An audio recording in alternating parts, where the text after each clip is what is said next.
Hi, Edge. What I'm going to do is just demonstrate very quickly some of the different techniques that you can do. These things are really best done when you first become conscious that you are awake.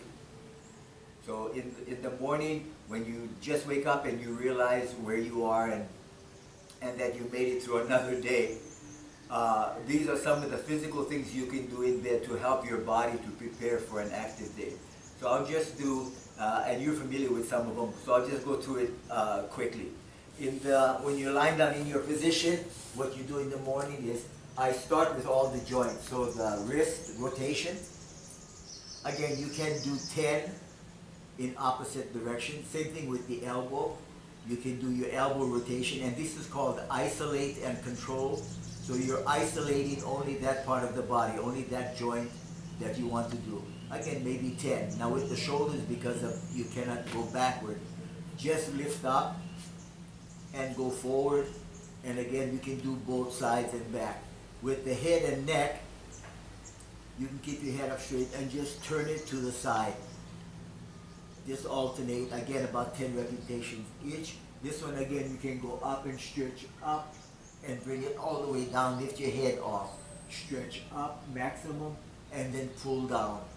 Now on the hip, again, we're somewhat restricted because we're lying flat, but that's somewhat good because we're not using our whole body weight as we move. So just pick up the knee and just cross it over, and as much as possible keep your shoulder back and down, and just rock back and forth, but keeping the knee so it's at least 90 degrees to the body, and stretch across like that. Now from here, if you want to, after you do this, you can also do an extension. So the leg comes out, bring it back in, and you can do lift it up, or from here when it's bent, stretch it out like that so the knee is down to the ground and the pelvic is flat. And again, you can do the same thing here. When you put it down, you can extend the leg out. And if you lift it up, you can do the same thing. Extend the leg straight up. So you do that on both sides. Make your stretch, turn the hip over, shoulders down. You can extend the leg forward or extend it straight up. Or when you're out to the side, extend it out to the side. With the knee, what you can do is just rotate the knee like this. Circle outside, around, and then back the other way. And the other side, the same. Then the ankle is using the toe. Just make a rotation all the way around, stretch.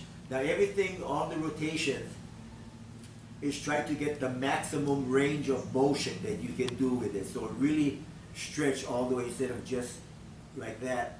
Make a complete circle. In doing all of these exercises, so you get the maximum benefit, you have to be consciously, again, we talked about the mind, body, spirit, the mental part, the mind part. It is best if your mind is participating in what you're physically doing. So as you do it, really focus and concentrate on making the widest range of motion, and that you're isolating only the ankle, that you're not moving everything just to move the ankle. The knee is separate, the ankle, the hip, the shoulder, the elbow, and the wrist. They're all separate isolation exercises. Again, participate with your mind by allowing you to focus and concentrate on each one. All right?